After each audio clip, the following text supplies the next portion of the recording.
Hey everyone, it's Brian again of the Unbound Series channel, and what you're seeing on the screen is a fucked up word, is a fucked up picture of the word dyslexia. So today's little vlog thing, I'm not going to focus on me so much. I'm going to focus on an experience I had last night. I was surfing on Facebook, and a friend of mine commented about how she wasn't getting as much money on her taxes. Now, I'm not going to name any names because I don't want to embarrass this friend because I'm probably going to rant a little bit today.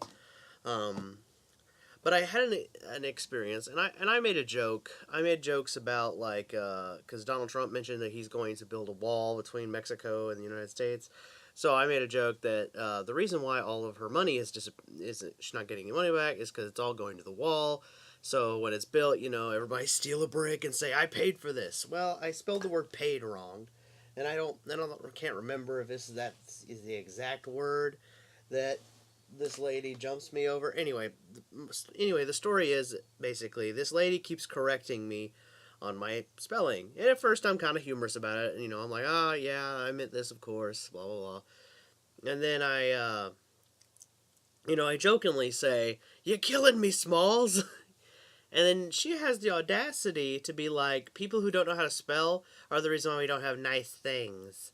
And at this point, I'm just like flabbergasted. I'm like, really? Really? Over a joke, you make a rude comment. So I take this time as a teachable moment to tell this woman, I have dyslexia, okay? And I know that's an odd thing to say from an author, I'm sure, to be dyslexic and a writer. It's a nightmare, trust me. Uh, the point is to say that, um, she doesn't know. So I tell her, I have dyslexia, and maybe you should think about that before you make comments like that. And I'm paraphrasing. I didn't say it exactly like that. I did say that this is a teachable moment for her, and she really got pissed. And she makes the comment that I'm using my dyslexia as a crutch. And my whole thought, like, at this point, I've decided I don't want to converse with this person anymore. Mostly because they won't get it, they won't care. So they've already made their decision about me. Now, luckily, my friend comes to my rescue, even though she didn't need to. And if you're watching this, thank you. You're a wonderful human being. And she uses that. She tells her that that's not an excuse to be a bitch. Basically, in a nutshell, she tells her off. But the whole time I was sitting there thinking, are your glasses a crutch? Guys, it's so annoying that in 2017 there are adults that think that just because somebody misspells a word, they're inherently stupid. That's not how this works. And especially when you have things like dyslexia. Now, this is the perfect image for dyslexia because, as you can see, like, sure, D looks about the same, but then you got I and Y, and you got X and K, and C and S. Now, my dyslexia doesn't exactly work that way, but it's a very good example of what I'm experiencing when I am typing up a word. It's not as easy as people like to think it is. They like to act like this is something that I can learn to control or something like it's like being, you know what I mean? Like, the truth of the matter is dyslexia is a learning disability. These are things that people cannot control.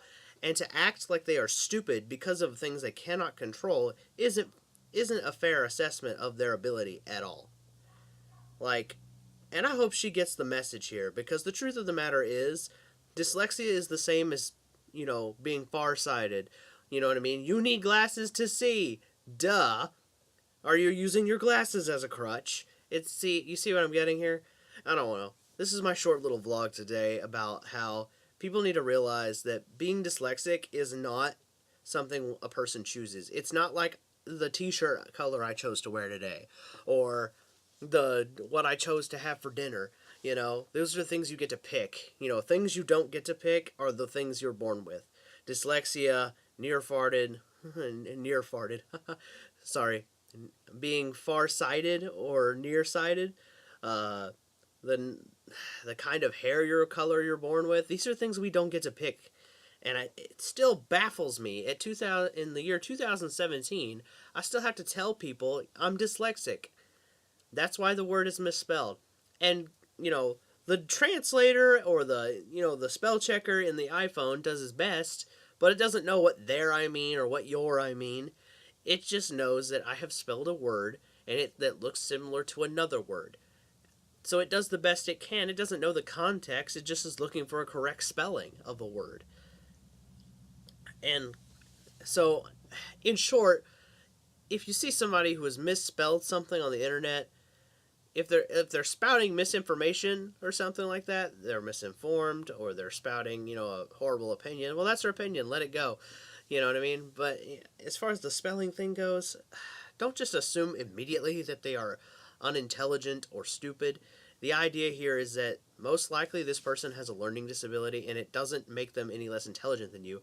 Clearly, as you've heard me speak, I'm not unintelligent. I'm a very intellectual person. It's just I don't see words the way other people see words. So small things like, apostrophes, commas, these things can escape me. And small words like the and is and it, and these are words that have always given me personally as a problem as an adult. And not even just as an adult, as a person who is a writer in general, because sometimes I spell the HTE. It's a pain in the ass. Then you got to go back and fix it in writing, and it's very annoying and it's very frustrating. So, guys, if you see somebody who misspelled something like that, you can point it out to them. That's fine, but don't be a dick about it. It doesn't mean they're stupid. It just say, hey, by the way, you misspelled this. I don't know if you meant to do that or not. So, anyway, guys, remember your internet etiquette, and I'm out. Have a good one.